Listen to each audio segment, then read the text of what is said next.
We were early adopters of the Lectric 1.0s. In fact, I think we might have been one of the first, at least first 5. Second, yeah, maybe top 5 full-time RV channels that had these bikes. I'm Shauna, and this is Brian. Welcome to our channel, Life Uninterrupted. In 2018, we sold our home, auctioned off most of our belongings, and bought a motorhome, which we affectionately refer to as Frida. We travel full-time with our 2 French bulldogs, Lucy and Ricky. Join us on our adventures by subscribing and hitting the bell icon so that you're notified when our videos release each week.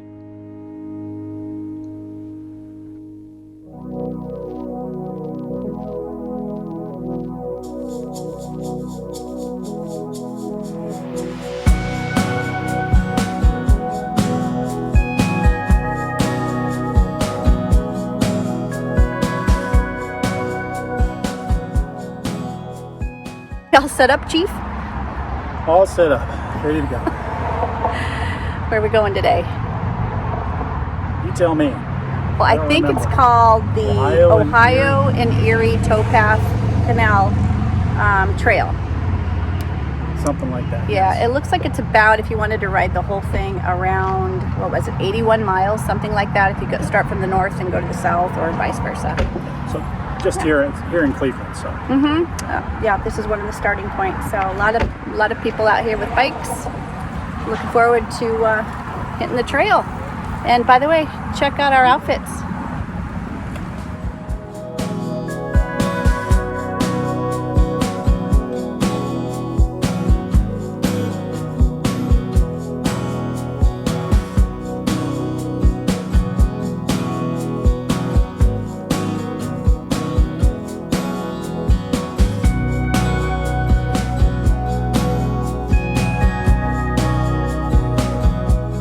I got this bike in July.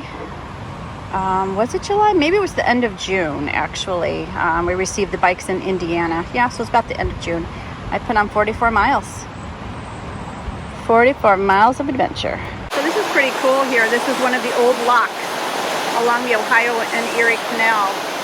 Of course, we're riding the towpath, but this lock is no longer in use. You can see that beyond this little waterfallish area, the water is much higher. It drops down here, and about here is where the old locks would be. With lock gates.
We thought we would stop here at this neat little spot. This is a pedestrian bridge and a bike bridge. Behind us there is the vehicle bridge, and it's kind of neat that they built this, one, I guess for safety reasons, and 2, because it's kind of cool. It's great. I don't know. So anyway, we wanted to kind of share with you. It is warm out today, by the way, so we kind of wanted to share with you. We're wearing these wonderful black shirts that we got from Lectric. Thank you, guys. We appreciate it. Thanks. So we wanted to kind of share with you the new Lectric XP. I know there's a lot of reviews out there already, so this is really not going to be a review per se, just kind of show you some of the things that we like about the 2.0s.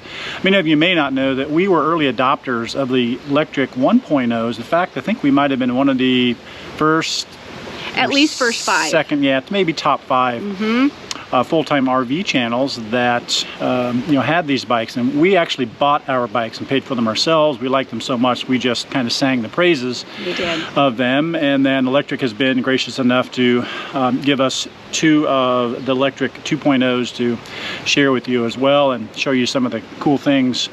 You know, there's been, like I said, have been a lot of these reviews done already, so there's really not, I think, a lot that we can share that's different than most other reviews, other than our impressions and what we like over the 2.0s, because we've actually had, both. Yeah, the 1.0s, I should say, because we've had both versions. We have. We got our original ones in August of 2019, so that gives you some idea of how long we've been riding our XPs. And we continue to love them. Yeah, we've ridden them all over the country. They have taken us to some wonderful places. In fact, we'll show you a little bit of where we've been. Yeah, beaches, mountains, asphalt bike paths, dirt bike paths, gravel bike paths. In fact, uphill, downhill. Yeah. In fact, that's a little bit of everything we'll be on today. Asphalt, gravel, I think mostly asphalt and gravel. I don't know if there will really be any dirt paths along the way.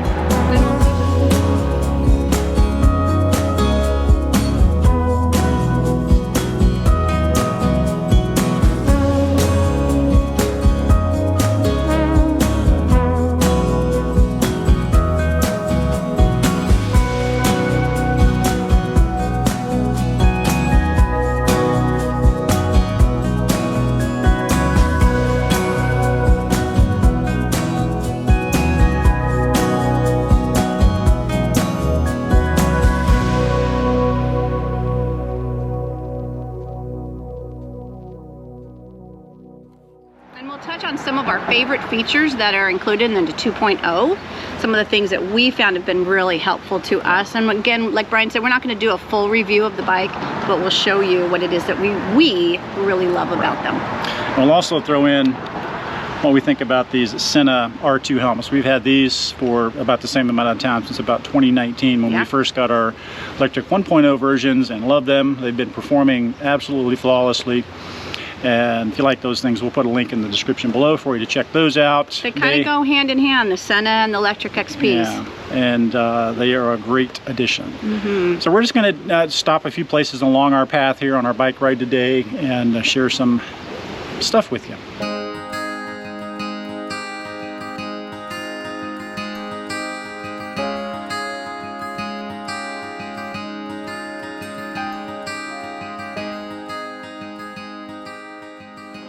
So one of our favorite upgrades to the Lectric 2.0 is definitely the handlebars. They made these handlebars wider, so especially if you're a taller person or longer arms, it helps kind of spread out and distribute your weight.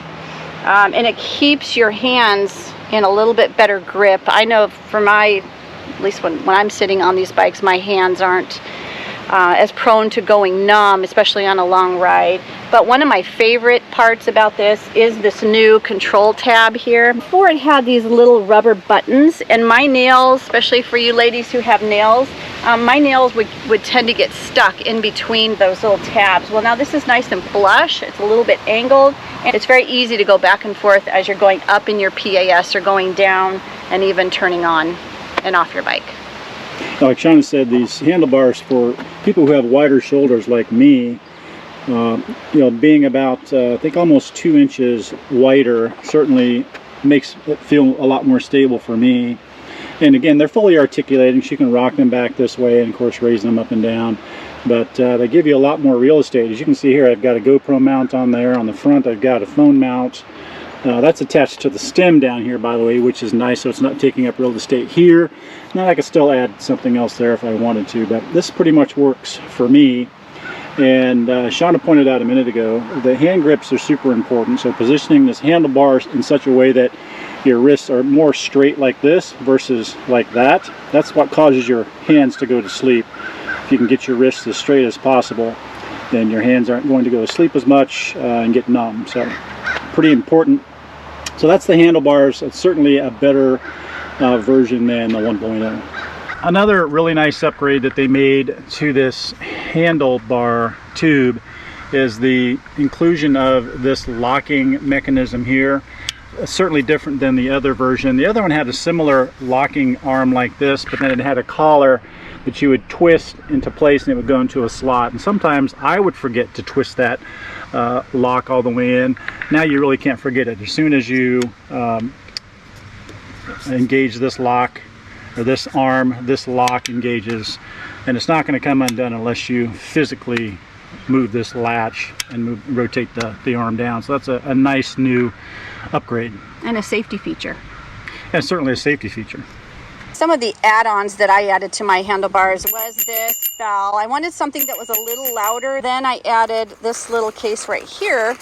And this is to add, actually it was just to put my phone in so I could drop my phone. I have a tendency to do a lot of recording as we're going along, which I don't always recommend that, but I do. And I could just drop my phone in very quickly. It also can hold a pop can, a bottle, and I was told that this brand can actually hold a bottle of wine. Haven't actually tried that. Brian added this really cool LED light, which is super bright. So if we're riding at night, which we have done, it really lights up a huge path in front of the bicycle. And then last but not least was this water bottle holder and this water bottle that we got from Stanley. It's one of those really nice insulated bottles that keeps the ice cold for hours. So we really love that. Look at this guy. Hi. Hello. Aren't you pretty? It's okay, you can go. No train coming. Okay, we've stopped at our next location here on the Towpath Trail just outside of Cleveland. I don't think we mentioned earlier, but Shauna has the step-through version, white as you can see, and I have the XP version. Which is not black, by the way. Yeah, it's not black. I mean, it looks black at first glance, but it's actually kind of a deep midnight blue, if that makes really sense. Cool, yes. Yeah, so definitely a different color. So the difference between the 1.0 and the 2.0 versions that I'm kind of mixed on is the tire size. The 1.0 version had 20-inch by 4-inch fat tires, and the new version has 20-inch by 3-inch fat tires. They both have their pluses and minuses, I guess. I guess really no minuses to the 3-inch tires, so they're fine. But anyway, the suspension is pretty cool, and the nice thing about it is you can adjust the level, whether you want a lot of cushion or a little less cushion. So this is what the suspension looks like. Got a pretty decent amount of travel, I think 50 millimeters, and this is the valve where you can use to either lock the suspension out so that it doesn't travel at all, or open it anywhere in between for different basically firmness levels. We kind of keep it on half. Seems to work best for us. So that's mine, and then Shauna's, both the same suspension. But that is certainly a great advantage when you're kind of going over a lot of different terrain like we go through. And we definitely notice it. I mean, that is an upgrade on these bikes that we absolutely notice and love. For sure, yeah. Especially when you hit something really large in the front, you definitely feel less of that jolt like you did on the version 1. And you feel less of it here as well. Less, and just overall wrists, shoulders, everything. Yeah. And with the addition of the comfort package, that goes a long way to soften the blow when you hit something with that rear tire as well.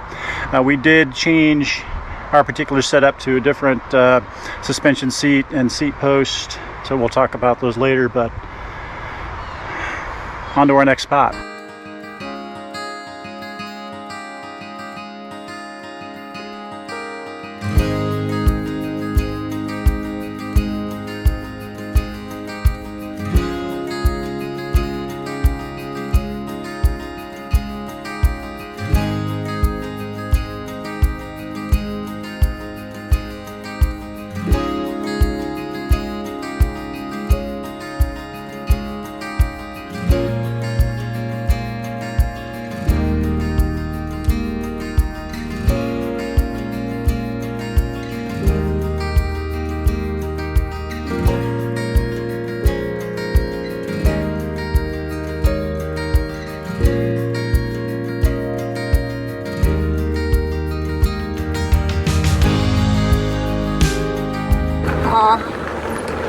How's the air back there?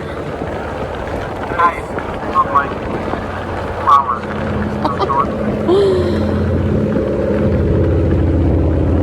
How's that seat suspension working? Very nice. Combination of the FMCA coat and the Stella Royale. It's awesome. Nice. It's very comfortable. Good. How's the recording and the filming going back there?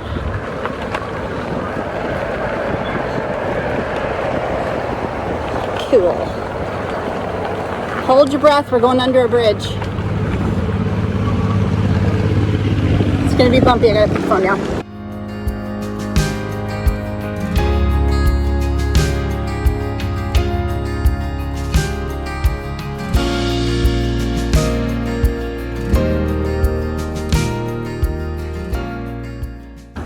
One of my favorite wild plants are the cattails, and there's a ton of them on the side of the trail here. I don't know why I like them so much. They're just weird. Brian would say kind of like me. I would agree. Love me some cattails. End of story. Over now. We just wanted to take a minute to sit down and talk about our thoughts on the Lectric XP 2.0. As Brian pointed out earlier, I have the step through. He's got the XP. Yeah. I really love my step through because it's easier for me, even though I am 5'8". It's just easier for me when it comes to the dismount. So, you know, you can kind of use my height as a gauge if needed. Brian's 6'2". But all in all, we love our XPs. We were one of the first YouTubers to actually get the Lectric XPs back in 2019. That was August of 2019, and it was the first series, or the 1.0s.